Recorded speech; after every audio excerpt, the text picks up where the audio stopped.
Hi, welcome to If I Did It, a show where we analyze and solve pure kerfuffles from MMA worlds and beyond.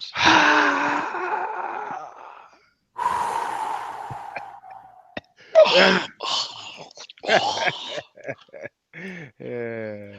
I'm your host, Alexio, and joining me as always is Kid Native Bloody Elbow and EUGENE'S Robinson from Aussie.com and author of Fight Everything You Ever Want to Know About Asking. But we're afraid you get your ass kicked for asking. Yeah. That's right. Yeah. So, Eugene, Sir, you're WME-IMG. I wish. I wish like I've never wished for anything in my entire life, sir. Okay. It'll be, I guess, just like It's a Wonderful Life, right? You wake up and Yeah, you're except that I wake up in a shithole and then like I wish like all these good things had happened to me. man. Well, after being the Zuffa-era UFC's media workhorse for years, Ronda Rousey has refused to do any media leading up to UFC 207. Is this a sign that you're so desperate for star power, you're allowing the inmates to run the asylum? Oh no. Come on. You're acting like guys who just spent $4 billion on something called entertainment, who run an entertainment, who have done nothing but concern themselves with entertainment, are confused about how these things work. You do understand, of course, that there's if Ronda sorry, Popeye woke up. If Ronda loses, it won't make a difference. If Ronda wins, it won't make a difference. I mean, the narrative, they need her to win to continue this narrative. However, based on the suicidal kind of ideation that she was voicing before, however, if she loses, there's no, in other words, there will be no benefit, no loss here having to do press. The fact that she's choosing not to do press makes it press worthy. But are they no, man. I mean, this is a they shoot horses, don't they moment. I mean, where is she gonna fucking go? What is she gonna do? How is this gonna play out?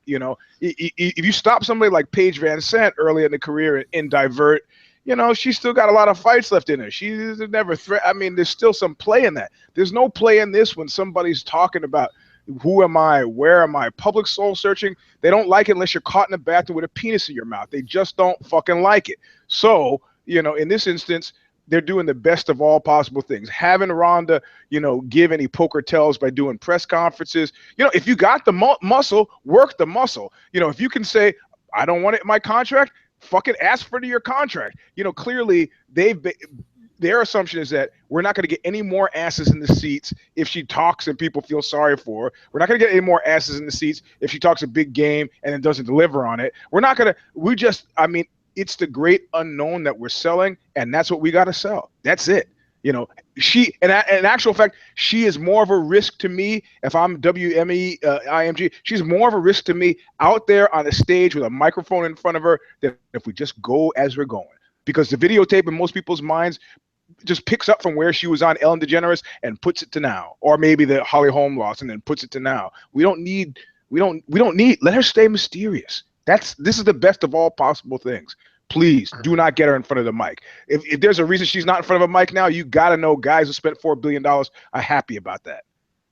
What do you think, Nate?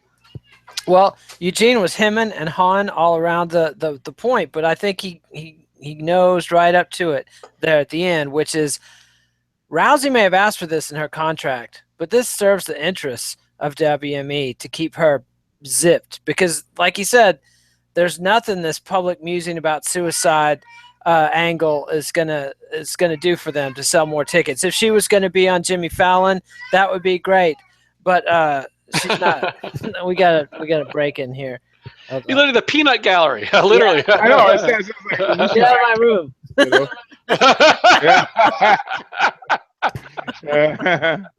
So, Nate, you're Cain Velasquez. Oh, I'm ripped and ready. Oh wait, I'm hurt. Go ahead. No, you are ripped. You just ripped maybe a ligament or something. Yeah, it's actually a tendon. But go ahead. Okay. Former World Series of Fighting Bossman. You should know because you're Cain. Former World Series of Fighting Bossman Ali Abdelaziz insinuated that you were not removed from the UFC 207 card entirely because of health reasons, but also out of UFC fears that if you fought Hurt, they might face legal jeopardy due to your involvement in the MMAAA. What do you say, Mr. Velasquez? Well, if you can, you just keep your mouth shut, because responding to any foolishness that comes out of out of Ali's mouth, man. I mean, that guy. Talk about the broken clock. That's never right. This is like the broken digital clock. It's never right. It's flashing like 3 backwards threes all day long, and it's never right. He's sort of nosing around the point that Cain's involvement with Bjorn Rebney's AAA has hurt him with Zuffa. What you mean? Exactly. Yeah. But is that still live? Sort of, but the main point is Dillashaw is like they're sitting there like, guys, hey, guys. That's my TJ Dillashaw impression. Thank you. Pretty much, it's like the old Andy Griffith routine about the blind guy that goes hunting. But where'd everybody go, guys? Come back. Anyway, yeah. So, but this idea that because you're involved in a fighters association, you're more likely to sue the UFC if you get hurt in a fight is test stupids, as they say on the interwebs. I mean, they've got no more legal liability than they have anyway. There's already a class action suit against them, which, by the way, the AAA has generously offered to settle at low prices. So, I mean, if anything, the MMA is a ally of the UFC against the class action suit. So if you're Cain, you keep your mouth shut and you heal and train and get ready for a fight, which they've already passed you by. They booked Verdum versus Junior Dos Santos. So Cain's turn on the Ferris wheel has passed, and he's just up in the top. He's like the kid at the top of the Ferris wheel, just sitting in the cold. Yeah, no, we have a name for that place. Is it the Lost Battalion? I can't talk about it now. It hurts. I see. We'll get to it. Deep in my heart to talk about it now. Yeah, but I mean, you got to have some dignity as the former heavyweight champion of the UFC, and do not respond to any foolishness coming out of Ali's mouth. That's my piece. Yeah, but that's not. I get that's not what you're saying, really. That's not what I'm saying. No, kind of what you're saying is forget about the foolishness and the purveyor of foolishness. You know, is there a possibility that there's more to the Cain cancellation than meets the eye? Yes. Well, good. Well, I'm just saying the specifics that Ali cited are way off. No. You got to just. I mean, I like. It's like somebody saying about the Zapruder film. Did you notice how all those people were running up to the grassy knoll at first? Did you notice that? That was kind of interesting that they ran up there first. I don't know. Maybe it was a monster. Then people go, "You're crazy. There was no fucking monster on the." Well, you know, I successfully just diverted attention to what I think is significant, and that's a possibility that maybe there was collusion. So he is useful from that point of view. But I in a serious way, you measuring? I'm making sure that the computer that's about to go out is plugged in. So, so what, you know, I mean, there are deeper ramifications for this, and I'm, because it's local, because it's a friend and knuckle up. What does this mean for Cain? What does it mean for Cain? What number is this? Is this 2 or 3 that he's pulled out of? This would be, well, I mean, on short notice, this would be 2 that he's pulled out of, if I remember correctly. But then there's also the year he was on the bench with serious injuries and surgery. He should have pulled out that UFC versus Fox 1. Yeah. And then there's the one where he got knocked out in 64 seconds. Yep. And then how old is he? Aging rapidly, mid-30s. I think it's 34, 35. Right. And then if depending on how long it takes to rehab after this, how long before he gets to fight again? Possibly. And that means a lot of things. How long before they trust him to have him fight again? I mean, I just want to put that in your head now. We'll think about it and talk about it later. Maybe, I don't know when, sometime later on the show. Maybe it'll come up again. I don't know. But just think about it now. Well, one thing you can think about Eugene, is your Democratic Senator Joe Manchin of West Virginia. He tried to shut down the Senate to get the Minors Protection Act passed in December and failed. Now even cozying up to Donald Trump.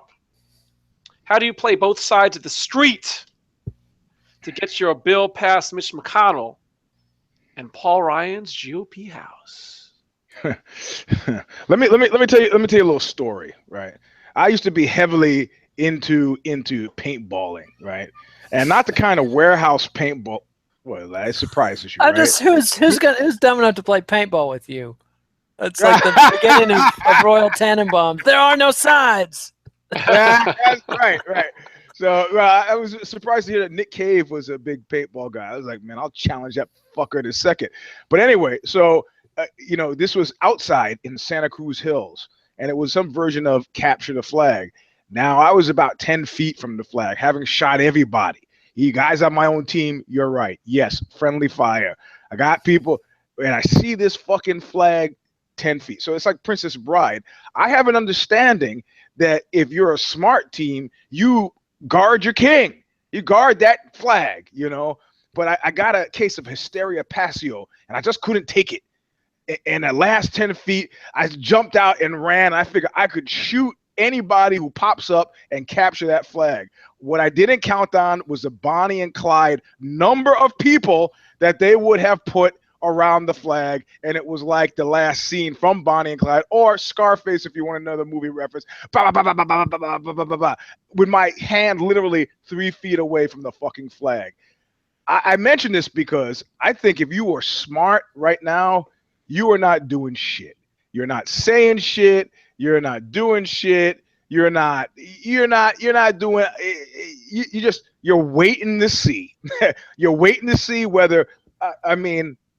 The allegiances are shifting. It is very much like the Joe Pesci character with the hairpiece moving. It's a mystery wrapped inside of a nigga. Max is wrapped inside of we don't. Is he going to be able to pull it off? Is he going to be able to bring a stab? I'm talking about he being the Donald. Is he going to be able to bring? Or are they going to Ulysses S. Grant him? Is he going to be able to quickly fracturing kind of all right? Is he going to be able to use shock troops to kind of affect? I can get votes on the street, or will he be quickly made insignificant? I mean, it's too early to be cozying up to anybody. If you were fucking the smart money in Nazi Germany, you're just gonna sit on the bench. And you like the Italian guy in Catch 22, you're gonna sit on the fucking bench and wait for the new victor to roll down the avenue so you can cheer him on. Or like Beria, if Stalin is alive, I am kissing his feet. If he is dead, I am spitting on his face. I mean, you can't win this. You can't win. Just shut up and wait for the allegiances and then go where the smart money goes. But right now, the smart money is just I'm waiting, man. I'm delay it for continuance. Anything to hire that guy, Ted Gordon, overbooked attorney, that old SCTV skit, played by Dave Thomas. Get somebody who's fucking barely competent to push your case and just wait. Just wait until June. Don't do anything until June. If I'm a right-wing politico, that's my game. What do you say?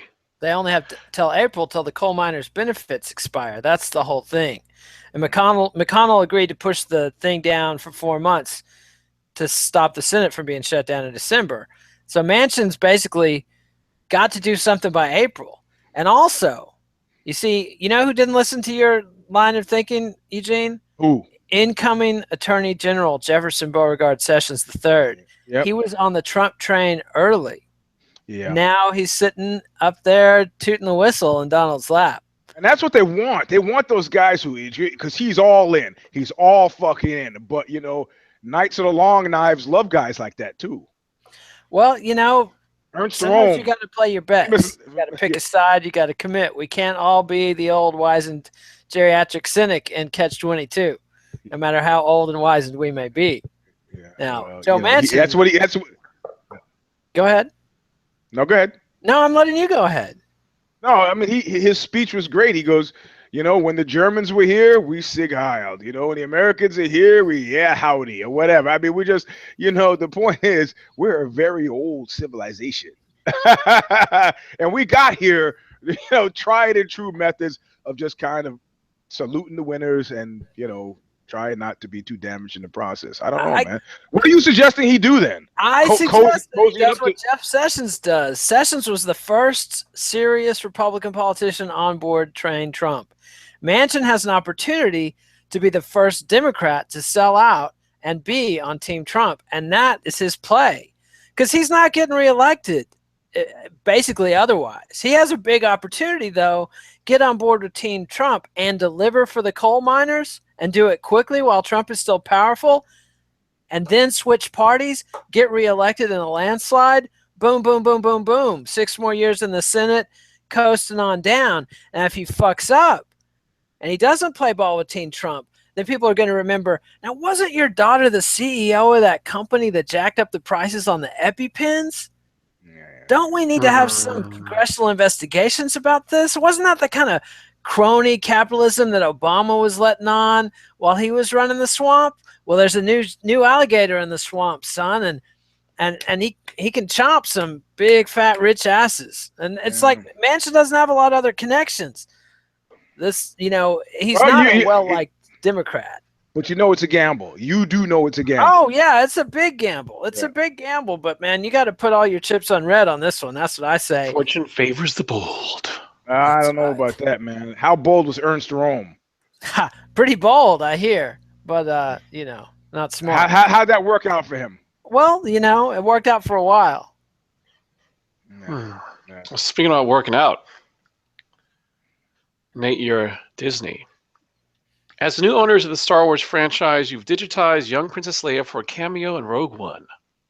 Now that she's passed away, should you digitize her for bigger roles in future films, especially since her character is still alive? Well, that's what they did with Peter Cushing throughout the entire bit of Rogue One. Like, they showed General Tartar Sauce or whatever his name is. I'm watching it at 8:30 in the morning with my kid the day before Christmas, under duress, mind you. I mean, I only did this because the poor kid, literally every word out of his mouth the day before was Rogue One, and when are we seeing it? And ever since he found out his cousin, who's a year younger than him, had already seen it, it was like over, and the kid was obsessed. So we had to get out there. My kids came over and reminded me on Christmas that I would charge them for everything. Charge them? Like, like their grandma bought them got a magazine thing, and I said, I want you to read that magazine. I'm going to quiz you once a month. If you get the questions wrong, you got to pay me. So this kid wants to see that movie. Hey, man, nobody rides for free, friend. You got to pay and answer some questions. Well, since this was Christmas, my eager ass was up there at 9 a.m. watching. I see General Tartar Sauce is back, and I'm like, Peter Cushing's been dead for quite some time. And he turns around, and it's Peter Cushing talking, looking like it's 1976 again, except with just a little hint of the CGI shadow. And then as it goes on, it's clear that they've CGI'd the whole – and he had like 40, 50 lines. I mean, it was a major character actor role in the movie. And I was just thinking, what does SAG have to say about this? Like, can they just dig up anybody's cadaver and animate them? I mean, they've been putting Fred Astaire in vacuum commercials for decades now. But don't live actors want to play some parts in the Star Wars movies? I mean, and Harrison Ford. Peter Cushing digitized is better. Well, he did 99.9% of the so-called feeble people you call actors. And was that supposed to be your Peter Cushing impression? No. That's supposed to be a digitized. Alexi's internet connection is slow. It's been a long weekend. I know the feels, my brother. I know the So feels, what do you do? So what do you think, Nate? In wake of seeing that, do you think that I think they've already laid the groundwork for? I think they've run it past so? Harrison Ford, is what I think, because he's the one who still has power in this situation. He's the biggest star in the franchise, and like, if you're Harrison Ford or Luke Skywalker, whatever his name is, Mark Hamill, you're thinking, are they going to dig me up and parade me around? Like, what about if you're Yoda? I mean, you're at home and Hey, wait. Screen Actors Guild is a weak fucking union. However, they figured out what actors care about the most. And, getting Peter Cushing's estate has probably been really happy to get those fucking checks. Royalty checks every 13 weeks. Yeah, baby. You There were know? things at the end, at the very end of the movie credits. It said, "Thank you to the estate of Peter Cushing, and thank you to Carrie Fisher." So Yep. So what do you think, Eugene? Yeah, I'm as a card holding member. Hold Ooh. on. We don't want to see your member. No. As a member holding member. Hey, listen, I keep. Yeah, there you go. I keep this because I'm that drunken guy who's in the bar going, when you wanted that fucker, I was. Look at that son of a bitch, I was. I don't think you can see it because of the reflection. Look, You managed to catch it right. I mean, it's weird and creepy, and I can see guys like Martin Scorsese and Spielberg who are concerned about film preservation going, basta on that. But on the other hand, it means that in the Tupac Shakur biopic, Where My Bitch Is At, that Tom Cruise was slated to star in, that maybe Tupac has got a chance of actually playing himself in his biopic. I mean, Tom Cruise has got a lot of range, but I mean, could he beat the CGI version of Tupac playing Tupac Shakur?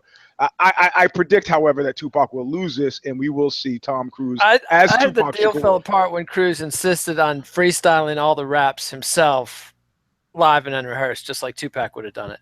You know what? That'll be the greatness of that movie. That and the title "Where My Bitch Is At." Is he going to be in blackface? You've been. You know what? In Pac face. Man, hey, that's makeup, man. Tom Cruise will capture the spirit. He doesn't need prosthetics. He doesn't need makeup. He's like Genghis Khan being played by John Wayne. When Tom Cruise gets up there with the bandana on his head, you'll forget that he's a white guy from Jersey. You will think that he's a black guy from Oakland. That's how good that guy is. And he gave me a Doug Henning flashback. Magic. Yeah, Doug Henning with the rainbow suspenders. So to actually answer the question, I love Peter Cushing, and I wouldn't mind to see him CGI'd forever and ever. I can tell you this, the family gets paid. If they CGI'd guard number 3 and Leonard Part 6 forever and ever, my kids would certainly appreciate the 18-cent royalty checks to keep on coming. So, I mean, I do have to say one thing, and you keep talking about Harrison Ford like he's somebody. People in Hollywood keep talking about Harrison Ford like he's going to be in the new Blade Runner, like America's waiting for. You know what I feel like when I see Harrison Ford? I feel the same way the guys at jiu-jitsu do when they see me hobbling into the academy. It's like, that guy again? When's he going to die? And it's not nice to say that in a year where everybody's died, but this is our action hero. This is what I was talking about on Knuckle Up, about America's at a crisis point for American action heroes. We got to go to a guy who's almost 70 as an action hero, where Hugh Jackman is not American. Where are the American action? Don't tell me Chris Helmsworth. I'm not entirely sure where that guy's from. So, I don't know, man. Carrie Fisher, though, do you think it's different for her, given the fact that, it's not like Peter Cushing years ago, right? He died like, 20, maybe 30 years ago. So it's like, and he was old when he died. Cushing. And he was old when he died. Right, but Carrie Fisher, it's just think about it. It's a weird gambit, right? Because she just died, right? The movie's slated to come out next year. We're assuming she hadn't recorded the role, right? Already, that she hasn't, they could have done something. And so is it going to be seen as like a cheap grab for attention? But they don't need it, I guess. I don't know. No, it'll be sold as a loving tribute. Everybody will be fucking happy inside the fence. People will be happy outside the fence. Debbie Reynolds will show up to the opening. It'll be fucking perfect. It won't be. You just want to see the women dressed up in the metal slave girl bikinis, Eugene. Just be honest. I don't even know how we got this long talking about Star Wars. I have to tell you. And I haven't even finished it, because I didn't even ask Nate for the new feature. Nate's movie review. What did you think, Nate? I thought it was like the second best Star Wars movie ever. Right up there with The Empire Strikes Back. Oh, my God. I mean, I didn't say I liked the Star Wars movie. Did you go dressed up? Did you sleep on the sidewalk? Did you? I didn't have to. We strolled right in, had reserved seats. Really? Yeah. Oh, okay. Yeah. You did the expensive reserve seat thing. That's because you got it. Even had some Baileys and coffee served to me, which made the movie steak and go champagne, much faster. some caviar. Yeah, I could have, but I didn't. But I did have the Baileys and coffee, and that made it go faster, and that made it better. I saw it, and it was a good movie. I thought it was good. Yeah. Okay. Yeah. I'm trapped on this lifeboat with lunatics. Okay. No, you know We what? know you're a Star Trek guy. We know you're a Captain Kirk guy. Okay. Actually, I'm worse than that. I'm a Lost in Space Dr. Oh Smith God! guy. Oh yeah, Family Robinson. There we go. And Danger, the fucking danger. super gay Dr. Smith. I love that guy. I had it in my heart for the coward from the beginning, you know. you go, young William. Like sending the kid into danger. Perfect. Oh, fuck you. Where's you? Yeah. Oh man. Well,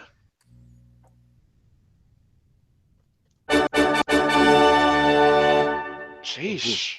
There was some latency there. I couldn't hear what you were saying It's before. the connection, man. I'm telling you. People are streaming in his hood. Yeah, They streaming. So I heard the music, but what did you say? I didn't hear anything. It's It's Kid time Night's heel again. turn. That's what time it is. Come on. Stepping all over. Go ahead, do it. You do always do. You always do. And this week, It's my heel turn. I was going to be wearing my MAGA hat today. I was going to be making my own heel turn. I can't see what your hat says. The dream, it says something like village or some shit. Flint Rock Falls, someplace I don't know. you probably My don't wife ever brings want to go hats home again. from Goodwill. But Right.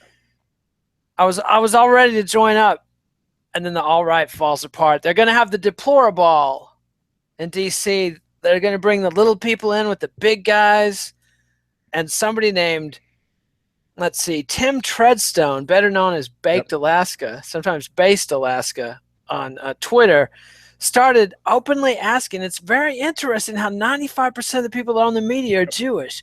And then he says, why does the internet wants to gas the Jews again? And so Mike Cernovich just disinvited him from the deplorable. And it's like, and the thing about the alt-right, God bless them, they believe in their hates. They're not, some of these guys, Milo Yanovich or whatever, and Cernovich, these guys are just Yanopolis. Yeah, these guys are just playing. They're just carnies out there, shites in the rubes. But people like Baked Alaska, they believe this. And, once you're hipped, apparently, to the Zog, once you've seen the conspiracy and the lizard people crawling out of the corners, Greys, also known as the Greys. the Greys, you can't unsee the Greys once you've seen them. Or if you're part of the Church of the Subgenius like myself, once you've seen the Pinks, you got to get your slack. And so they're cucking out on each other. At one point, they were having dueling Periscope shows, basically just screaming cuck at each other. It was, if I could have watched both, I couldn't handle watching both at once. I had to watch one and then flip back to the other. But if you're a hater like myself, it was pure magic. I mean, if you're a true believer in the alt-right, it was heartbreaking. That's what I meant to say. And Trump is going to have difficulty holding this coalition of deplorables together. That's the thing. That's why Ernst Röhm had to take the bath on the night of the long knives, because you can't run a country with stormtroopers running up and down the streets. So I don't know. Freedom of the streets. Yeah, freedom of the streets. There's such a thing as too much freedom. But the thing is, Trump needs to have these people to scare these congressmen. Because the thing about Twitter may be a failing medium. Like its stock price is what, $18, and analysts are going at $10. Twitter's a ripoff. Like, I mean, people are just, the knives are out for Twitter. But reporters read Twitter and politicians read Twitter. It's no coincidence. This is the social media method that the U.S. president has actually adopted it with his own little thumbs and is using.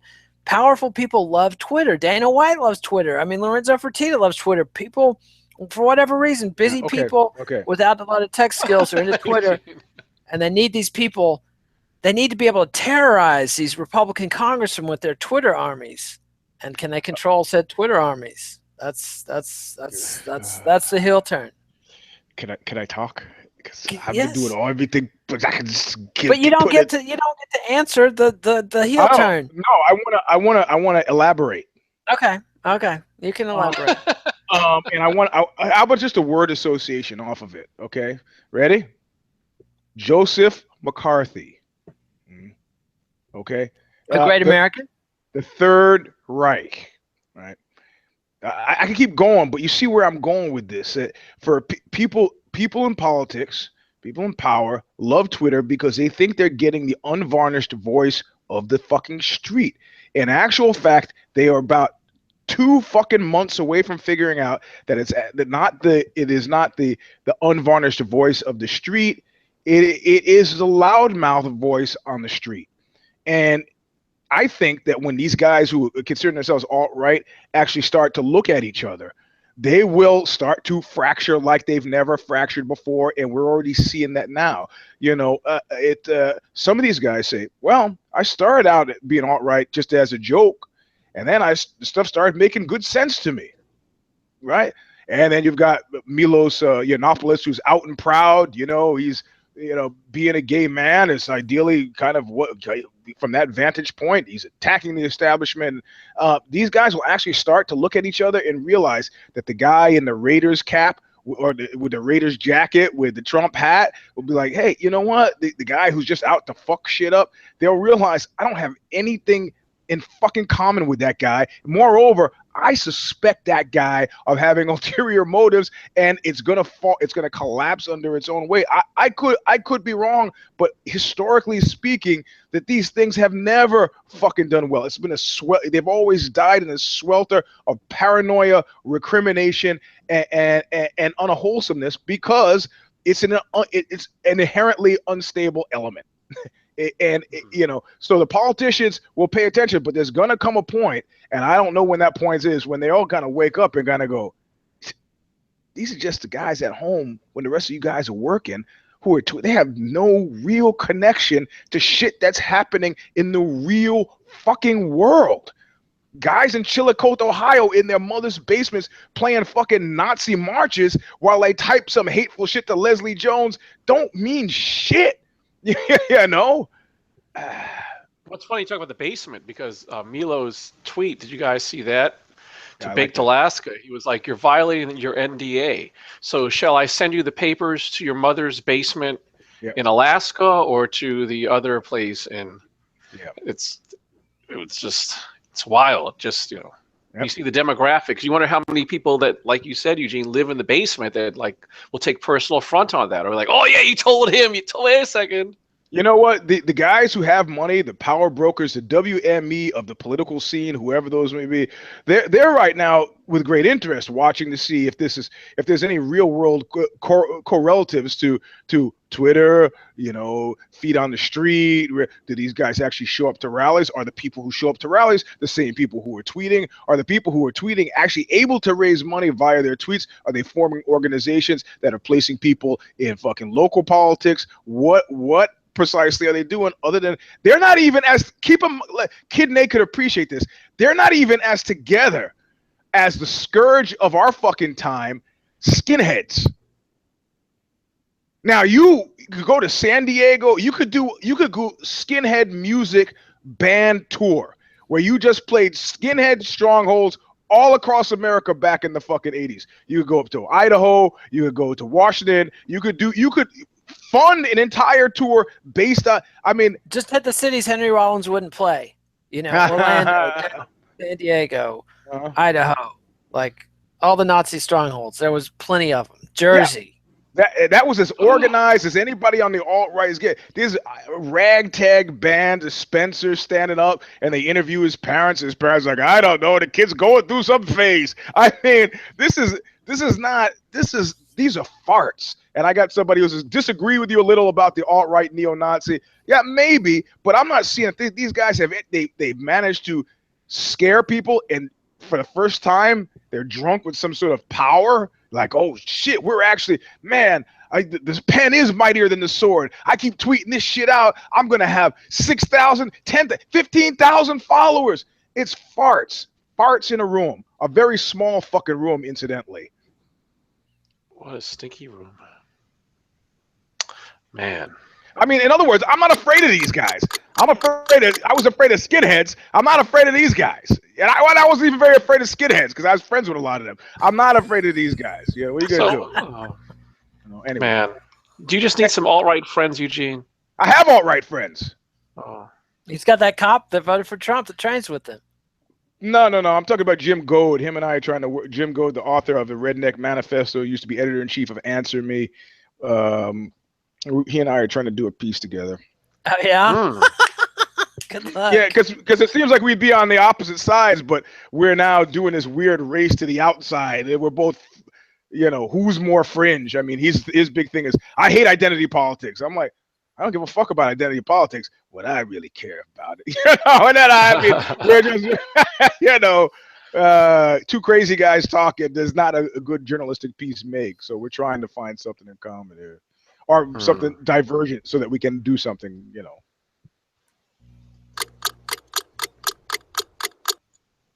Eugene. Man, I'm gonna let Kid Nate laugh and get it out of the way, because there you go. That's what yeah.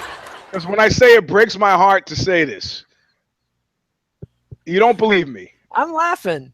I can't, Okay. I tell you, man. You do a piece on a guy, you roll with a guy, you hang out with the guy's mom, you chit chat like a member of the family. You do well with the guy's mom? Chit chat, man. Don't get funny here. Get funny here. And it gets hard to exert and express a professional opinion. But it's not always the same that to say that somebody is done means they're lost battalion. They could be done in a dark star way. For example, man, it gets hard when I start talking heavyweights, because I'm friends with a lot of these guys. So okay, I'm just gonna, as an example, not gonna use the guy that I was gonna use, but say like a Matt Mitrione. He's not lost battalion. He's got a pretty good sense of where he is, but he's kind of done in a dark starred way, like he's just out by Pluto. It's called Bellator, but you know what I mean. So they're gonna match him up against who? And you're gonna go, oh, Matt Mitrione's fighting, and you go, oh yeah, and that's it. You forget something else. So to say that Cain Velasquez is, let me put it this way: if I didn't have these personal connections to Cain, I would comfortably say that Cain was lost battalionized. Oh no, I didn't. Yeah. Okay, I see. I was gonna say that name, but dude is helping me out quite a lot, and I'm not gonna say that name. The guy this is the perils of access journalism, which you have hypocritically attacked so many times. But there's no need to kick a guy when he's elbowed in the ear and down on his knee. I see. I could have easily just as big check Congo to make my point, even though he's making the rounds again. On the UFC knockout series, he keeps showing his fantastic knockout of Pat Barry. But what I'm saying is that ultimately, on a long enough timeline, to paraphrase Fight Club, we're all going to end up there. I guess it depends on how mindful you are. And believe me, the wrestlers of all people should they feel it coming way before everybody else. Judokas and wrestlers, because their way of training is so fucking hard. I mean, I'm now enduring my first injury, knock on wood, in a long time, and it's just a muscle pull on my back, just because I've been going 3 hours a day every day with no break in the last 6-7 days, and I'm 54, and I'm tormenting guys I'm rolling with, so they go really hard on me, because they don't want to be humiliated by the old man who's as old as their dad, whatever. But I'm just saying, I think, how many times are you going to cancel? How much time can you wait? What about the shifting sands? Do I think that in a month he could beat Stipe Miocic? I think so, but that month is never going to come. The month is never going to come, man. Which month? Which month? Because the mistakes that he made up to those other months are the same ones that he's going to continue to make. Why? Because you do what you do, you do what the fuck you do. You train the way you train, and you have no reason to do it otherwise, except people are forgetting about that tick-tocky thing at home that does not run backwards. So it's sort of, and I'm, and I love those guys at AKA, and I'm sure they, I think am I saying that he's incapable? I am not saying that he's incapable. I think skill set wise, Cain could fucking, like you say, in a month, but getting that month to come, very difficult. Very difficult, especially given all the other months that have to get there before that month comes. I don't see anything good coming out of this, man. It breaks my heart. So I see. Man. Do we break precedent and do a teachable moment since we didn't have one? Let's And do it's just- a curvable, There we go. teachable moment. A curveball. You're Josh Barnett. You just popped. oh, Out of competition drug test gets you. What do you do? did that really happen, or you just make that up? Now that really happened, dude. I wouldn't joke about something like that. When? Today. I think you keep on doing that New Japan Pro Wrestling on Access. Hey, let me tell you why I feel so bad about that.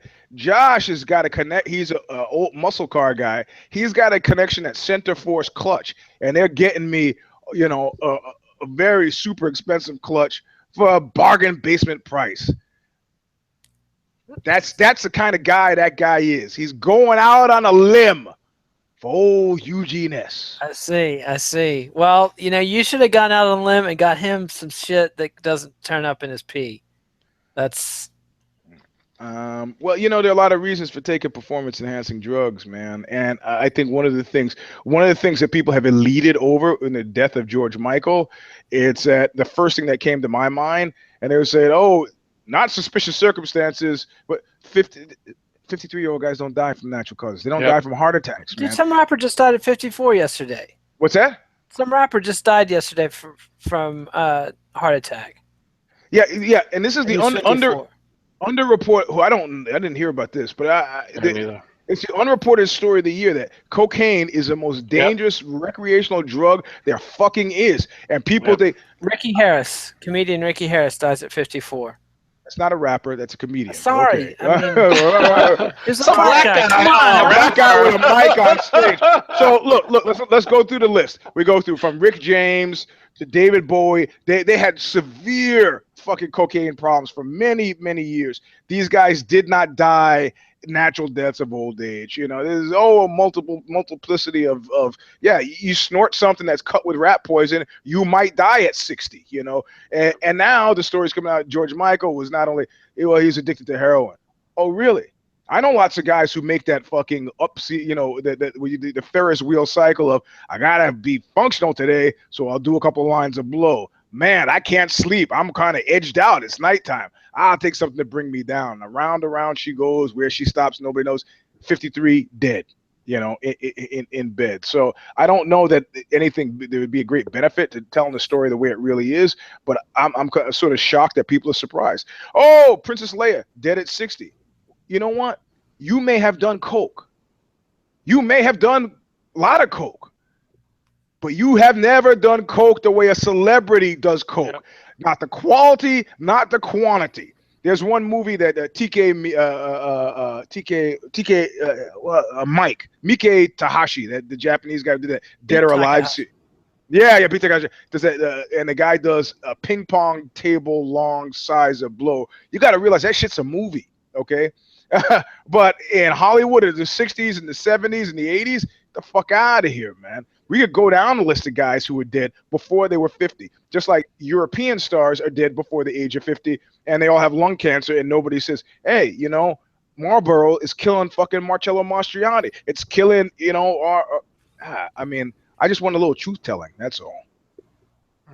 So my point was that one of the truths they don't tell you about steroids, the heavy duty psychological thing.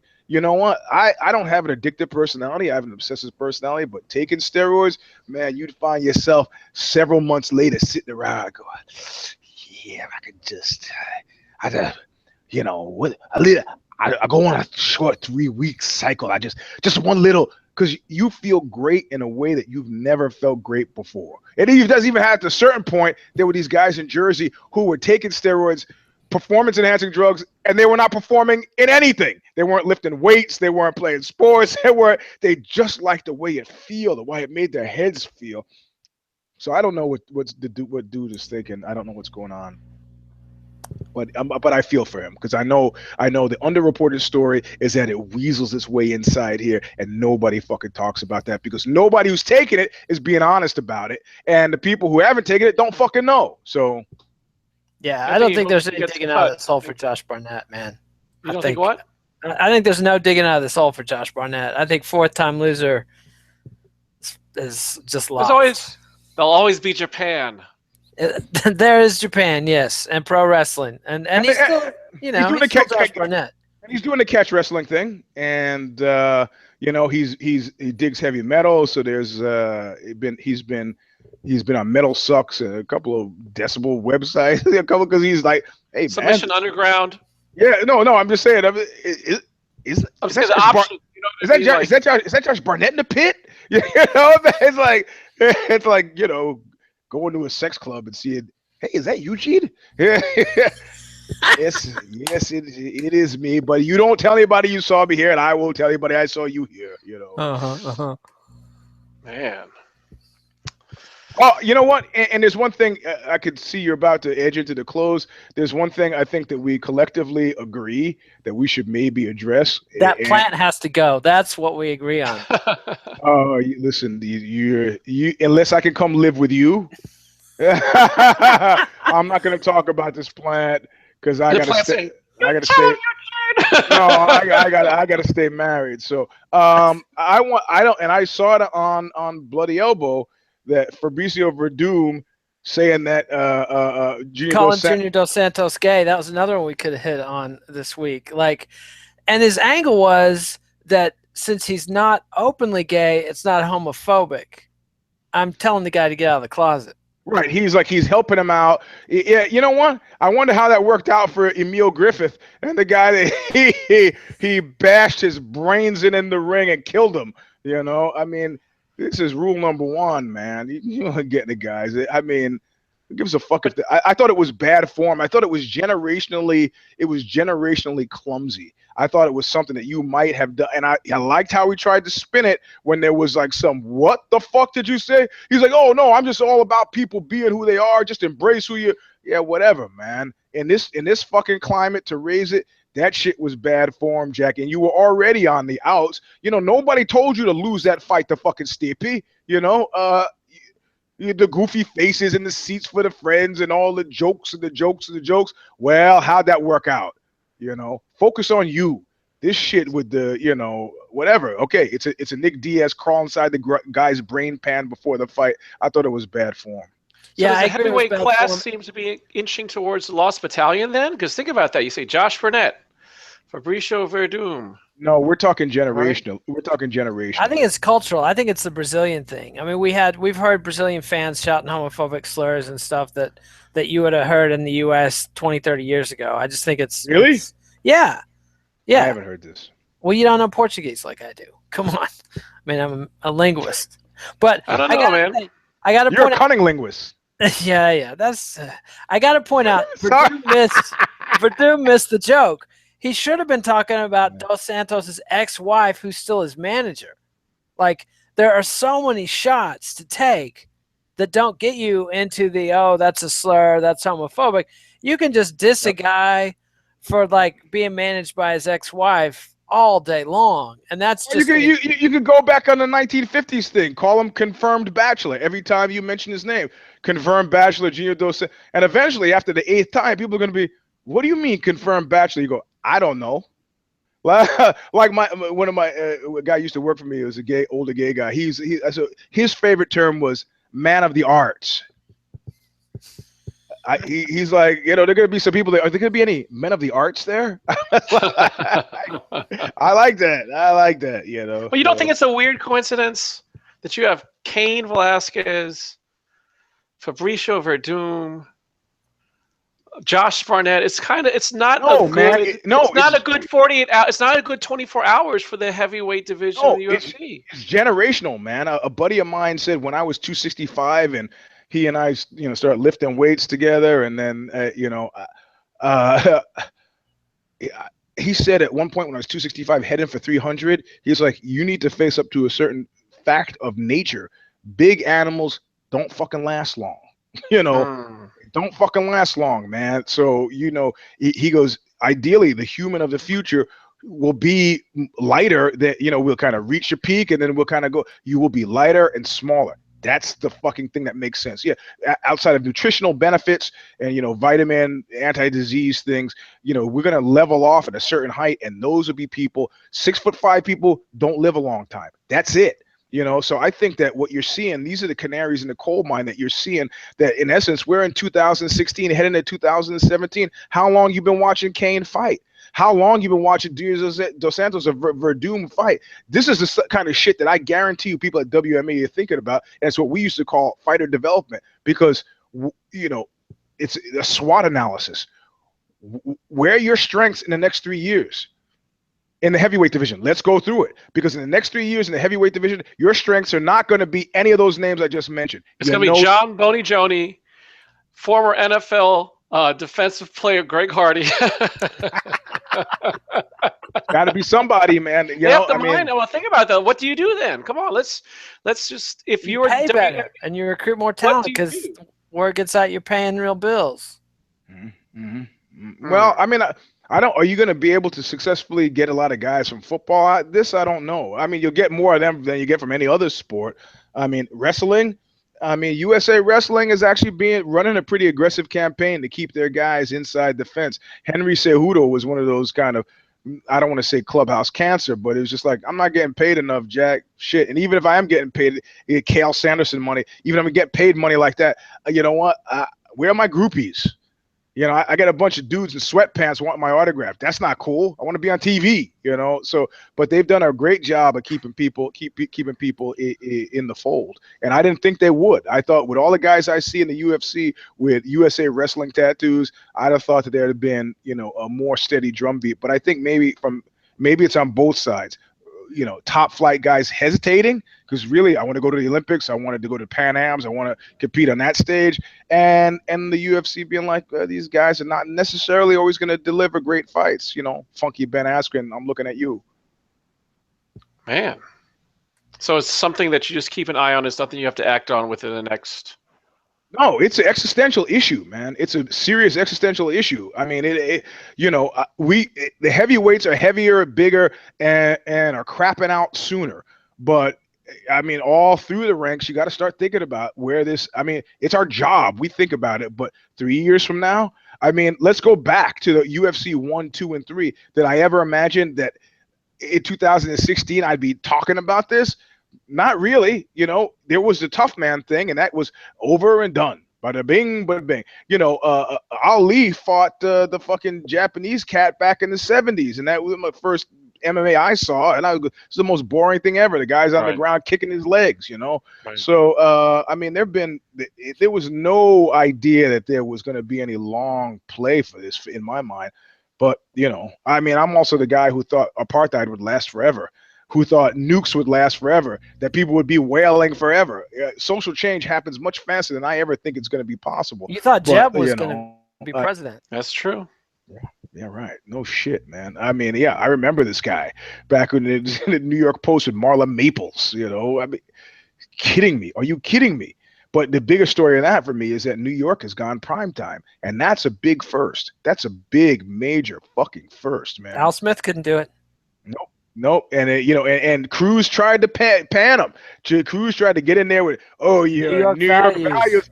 That he killed him with that 9/11 line. That was it, baby. Tonally, now the rest of the country is New York, and the reality of it is, New Yorkers have become fucking nice. Not the transplants, but fucking New Yorkers have actually. I mean, they're still a little bit more edgy than the find down in you know, South Carolina, but.